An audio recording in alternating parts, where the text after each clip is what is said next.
boa tarde a todos, que a paz do Senhor Jesus Cristo esteja sempre sobre a nossa vida, a nossa casa e a nossa família. Hoje nós vamos gravar a lição EBD de número 7, tá? Lição EBD de número 7, cujo assunto é Não matarás, protegendo e preservando a vida como um fundamento moral universal. Então, a ordem é não matar. Preservar a vida. Preservar a vida. O texto áureo dessa lição está em Êxodo, capítulo 23, versículo de número 7. De palavras de falsidade te afastarás. Opa! De palavras de falsidade te afastarás. Mas a falsidade pode provocar alguma coisa na vida das pessoas? Mas será que a falsidade pode levar alguém a tirar a vida do outro, matar o outro? Se você não tomar cuidado, algumas pessoas te levam para emboscadas. Então pode sim. Então dentro do texto nós estamos lendo que pode sim. Isso pode acontecer sim, tá? Ó. De palavra de falsidade te afastarás e não matarás. Então é mais fácil você se afastar do que você cometer um crime, matar.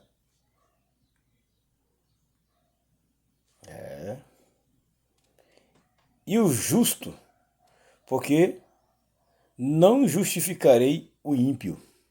Se tem uma coisa que Deus não vai fazer, é passar a mão na cabeça do ímpio. Se ele errou mesmo. Se o ímpio errou, amigo, ele errou mesmo. Deus não tem esse negócio, a pessoa errou e vai passar a mãozinha na cabeça da pessoa e justificar a pessoa que ele errou. Não. Deus não age assim. Não desse jeito. Não dessa maneira. Na verdade aplicada, que é um pensamento, né? Faz parte das responsabilidades do discípulo de Cristo a preservação e proteção da vida e uma constante vigilância ao estado do coração. Olha, o que faz parte da vida de um cristão? Preservar a vida. E agora é a pergunta, será que crente mata crente? Mas afinal das contas, qual o tipo de morte está se falando aqui? Física ou morte espiritual?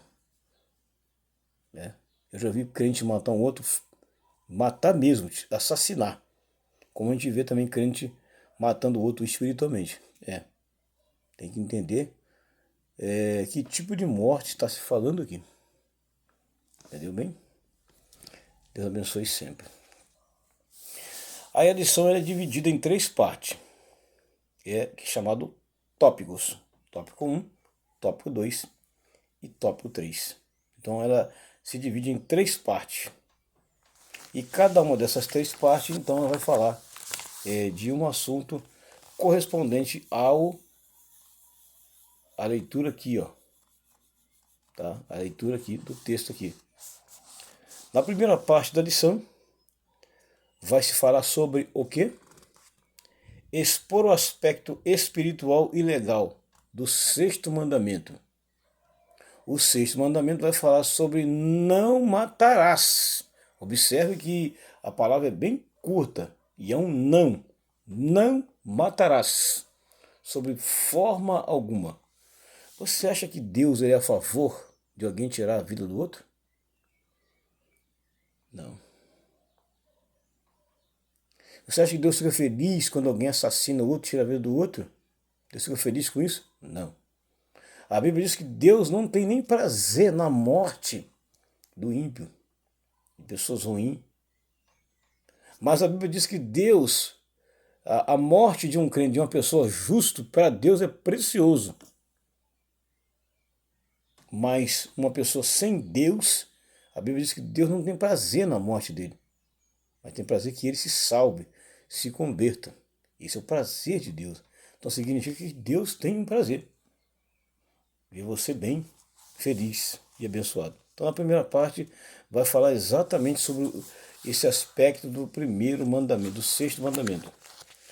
E no segundo objetivo, que é a parte 2 da lição, mostrar a interpretação de Jesus ao sexto mandamento. Na terceira parte da lição, que é o terceiro objetivo, que é o terceiro tópico, falar sobre o desrespeito à vida e responsabilidade. Então tá aí os 3 tópicos. Então no tópico 1 nós vamos fazer um resumo dele, tá? Ele pede para que nós oremos para que o coração rejeite tudo que é agradável à carne. Ele está pedindo para a gente orar para que o coração rejeite tudo que a carne gosta. E não é fácil não, tem que ter renúncia. E renunciar, amigo, nem sempre é fácil. Renunciar nem sempre é fácil. O sexto mandamento, ele é bem aceito em muitas nações. Em muitas nações, ele é aceito. Praticamente ninguém aprova que se tire a vida de ninguém. Ninguém aprova que se tire a vida de ninguém. Né? Ele é tão contrário à natureza que existe um tipo de proibição contra ele em todas as culturas. Êxodo 20, versículo 13, tem uma referência lá para você ler bastante lá e acompanhar também lá. Então no tópico 1, na parte 1, aspectos essenciais do sexto mandamento. Vamos lá.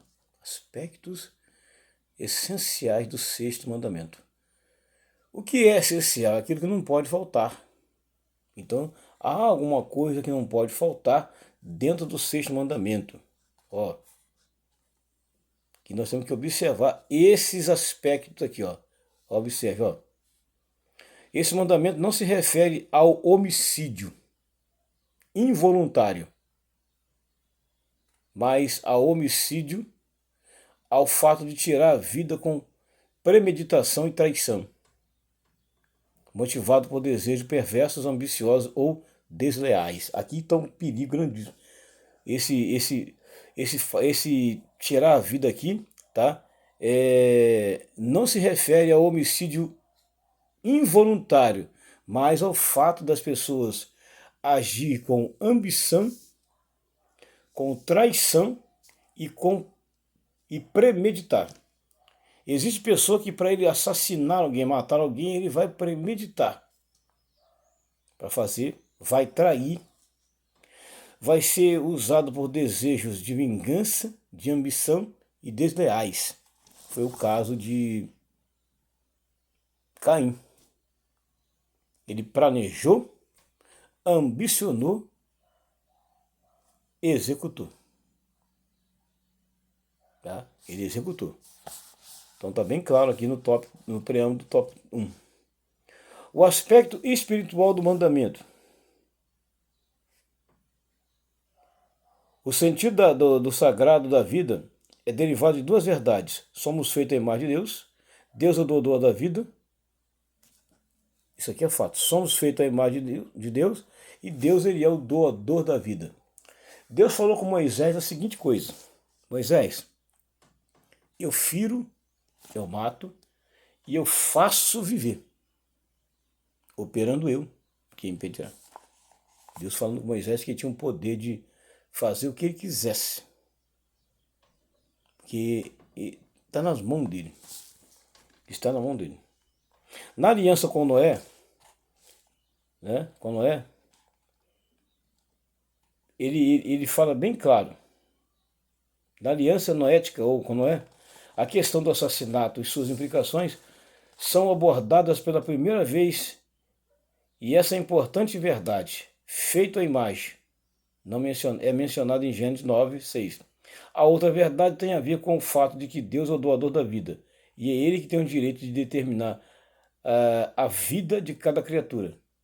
Concordo plenamente. Quem tem o direito de determinar a vida de cada um é Deus. Ele que tem o poder de determinar a vida de cada um. É lógico. A morte foi criada exatamente por causa da desobediência do homem. Né? Por causa do efeito do pecado causou a morte de todos. Então todo mundo nasce, casa, ou quando não casa, chega naquela fase todinha de jovem, adolescente, jovem, velho e morre. Passa por isso. A Bíblia diz que por um homem entrou o pecado no mundo e por um outro homem entrou a vida eterna. E através de Jesus. Foi por intermédio dele e através dele. No 1.2, ele fala do aspecto legal do mandamento. Mesmo que o assassinato fosse considerado um pecado gravíssimo, contudo a lei estabelecia critérios para o julgamento, ou seja, você vai assassinar alguém, existe um critério primeiro. Tem que passar pelo julgamento. Por quê? O que ele fez? Ninguém tem o direito de tirar a vida de ninguém sem saber o que fez.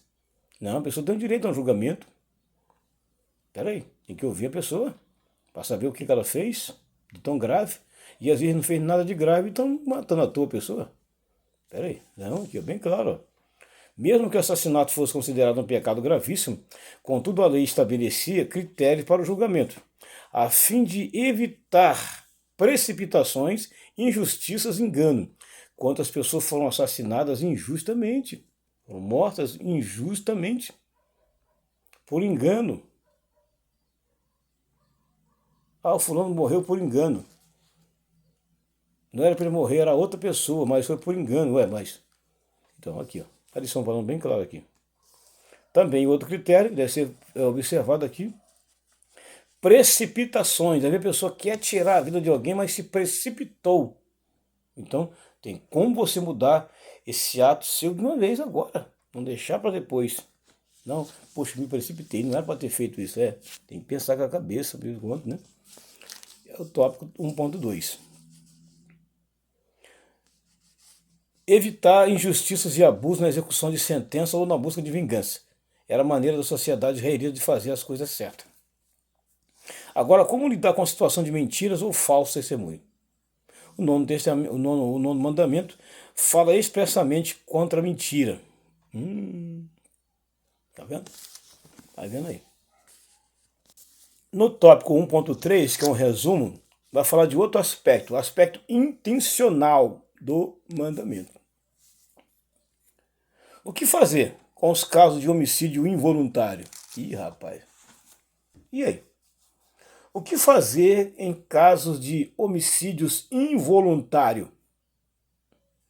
Qual é a decisão melhor a se tomar quando acontecer o caso de um homicídio involuntário? Não foi voluntário, não, foi involuntário. O que fazer? Qual a melhor saída para agir nisso? Os casos que incluem acidentes, matar o outro ser humano em legítima defesa, defender sua família, defender seus bens de propriedade. Para esse tipo de caso, Deus havia criado o sistema de cidades de refúgio. O que Deus criou? Deus foi sábio, rapaz. Criou cidade de refúgio para evitar o quê? Evitar exatamente um assassinato premeditado, intencional. O que Deus fez? Criou cidade de refúgio, tá? Onde essas pessoas que matavam alguém por legítima defesa eram mandadas para lá. Porque senão alguém ia tirar a vida deles. Então eles ficavam escondidos lá. Para ninguém executar ele também. Aqui, ó. Era bem claro, ó. Os casos onde inclui acidentes, matar o outro ser humano em legítima defesa, defender sua família ou defender seus bens e propriedade. Para esse tipo de caso, Deus havia criado o sistema de cidade de refúgio. O sistema era que após o homicídio involuntário, o assassino poderia fugir para uma dessas cidades, para evitar cair nas mãos de um familiar da vítima e queria vingança. Então, quer dizer, assassinava alguém, a pessoa que assassinou alguém da família, Ele tinha que ser tirado dali e mandado para uma cidade de refúgio. Por quê? Porque a família ia vingar a morte do seu ente querido em cima daquela pessoa. Isso está acontecendo hoje. Esse episódio aqui é o que mais acontece hoje. Assassinato involuntário. E a família quer vingança. Não, matou meu sobrinho, nós temos que se vingar. Hoje é assim, não matou meu parente, eu tenho que se vingar. Então aqui lá atrás, no tempo da lei, essas pessoas aí, para evitar cair na mão de pessoas que iam se vingar pela morte de um parente, eles eram mandados para uma cidade de refúgio para ser preservada a vida deles. Era assim. Deveria ser assim, mas em alguns casos ainda é assim. Eles tiram a pessoa e escondem, porque sabe que se deixar a pessoa ser linchada até a morte. Então, é escondido em algum lugar. Segue o padrão lá de trás ainda, tá? Esse pedaço aqui é bem interessante, tá? Parte 2 da lição, ele vai falar agora no segundo objetivo, Jesus Cristo e o sexto mandamento. Jesus apresentou quão amplo é o alcance do sexto mandamento para os cristãos. Ele não somente proíbe o assassinato e a violência, como também as palavras provocativas e os maus pensamentos quando próximo. Olha, o que Jesus proíbe no sexto mandamento? Palavras provocativas, assassinato, violência e maus pensamentos. É proibido, ele proibiu isso, mas infelizmente muitos não seguem a risca esse sexto mandamento. Infelizmente não segue a risca. Se seguisse a risca esse sexto mandamento, teríamos uma qualidade de vida melhor. Evitaria muita coisa se seguisse a regra, mas infelizmente o ser humano não segue essa regra. Não consegue mesmo. No 2.1, tá? Uma questão do coração. Na interpretação de Jesus, matar é tanto uma ação interior como exterior. Eu concordo plenamente. Matar é tanto uma ação de dentro como uma ação de fora. Concordo plenamente e deixo uma referência em Mateus 5, 21 até o 26. Ele dirige essas palavras em oposição aos ensinos dos escribas e fariseus. O ensino dos escribas e fariseus era totalmente contrário àquilo que Jesus ensinava ou aquilo que eles aprenderam lá atrás com a lei. Ensinavam completamente errado. Para eles, não, cometeu, tem que matar. Eu observo aí o caso daquela mulher adúltera de João 8, né? Se Jesus fosse usar os critérios da lei de Moisés, ele iria cometer um assassinato sem ouvir a testemunha. Observou? Jesus iria cometer um assassinato sem ouvir a testemunha. E não podia. Ele conhecia a lei de Moisés. Muito bem, passo a passo. E os escribas e fariseus conheciam a lei de Moisés, mas não seguiam fielmente a lei de Moisés. Jesus, ele observa que esses mesmos fariseus aqui levaram a mulher e falaram, nós pegamos ela no ato adulterando e a lei manda que elas sejam mortas. Foi o decreto deles. Jesus, peraí.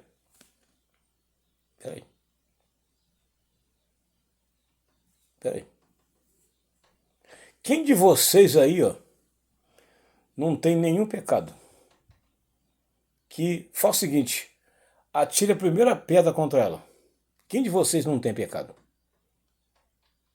Eles pararam, peraí, tocou num ponto sério. Nós somos pecador. E se nós somos pecador, como é que eu quero matar uma pessoa pecador? Peraí. Jogaram a pedra no chão. Mulher, onde estão os teus acusadores? Ninguém te acusou? Não, então nem eu.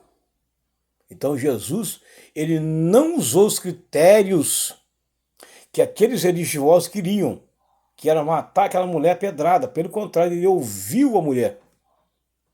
Ele ouviu a mulher. Você entendeu a mensagem? Jesus ouviu a mulher e não condenou a mulher. E não matou a mulher. Ele ouviu a mulher. E deu a ela uma segunda oportunidade. E deu a ela uma advertência. Vá e não peques mais. Só isso. Ele ouviu a mulher, deu uma segunda oportunidade para ela e disse para ela: vá e não peques mais. Não volte a errar, não continue errando de novo. Tá? É bem claro. Esse é o tópico 2.1. O 2.2.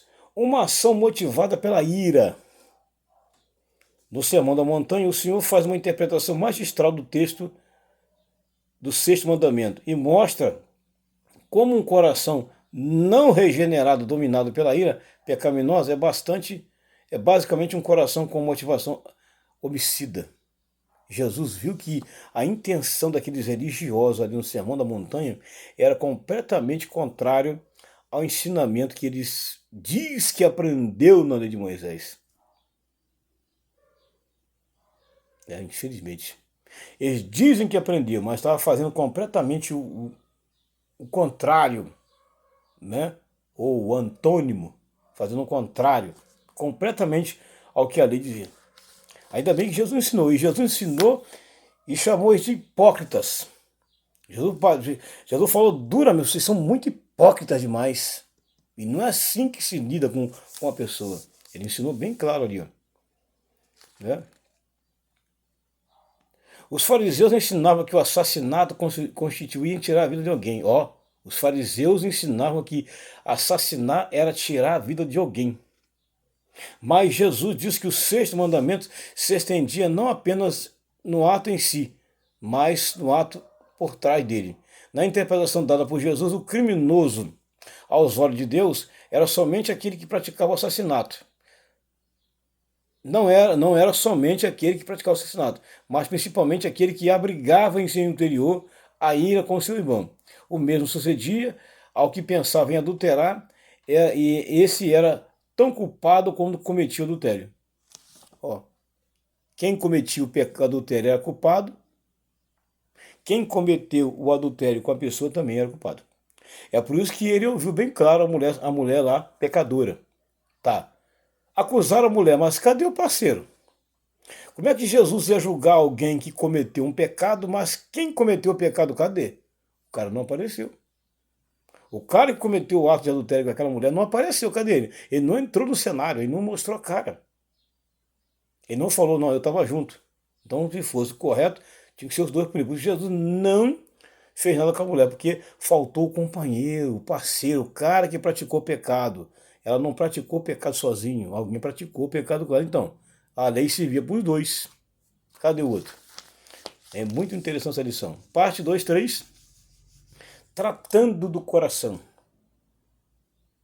Jesus mostrou que não somente o assassinato e a violência são proibidos por ele, tá? Não somente mostrou isso, mas também ele mostrou bem claro, tá? Mostrou bem claro palavras provocantes e pensamentos irados. Às vezes nós temos palavras provocantes e pensamentos irados dentro do nosso interior. Precisamos pedir a Deus que nos liberte disso. Pecado por pensamentos, pecado por palavras, pecado por ações ou por obras. Tem que tomar muito cuidado, que aqui guarda muita coisa mal também. Aqui também guarda muita coisa ruim, rançosa. Tem que se libertar disso. Se não se libertar, não vai. Ó, raiva, tem que tirar isso fora. Tá? A raiz da amargura, de onde brota o assassinato, é uma paixão feroz ou algum desejo desordenado. Ó, raiz da amargura. Tô zangado com fulano. Pera aí, se eu tô zangado com fulano, então eu vou ter que ir lá e tomar uma atitude contra o fulano. Tem um bocado de gente por aí assim. Que eles guardam a intenção maligna no coração e enquanto eles não executam, eles não ficam felizes da vida. Tem que tomar muito cuidado com isso. Então, está aqui bem claro. Ó, para estarmos a salvo de impulsos assassinos, devemos andar em espírito. Todo o tempo nós temos que andar em espírito. Por quê?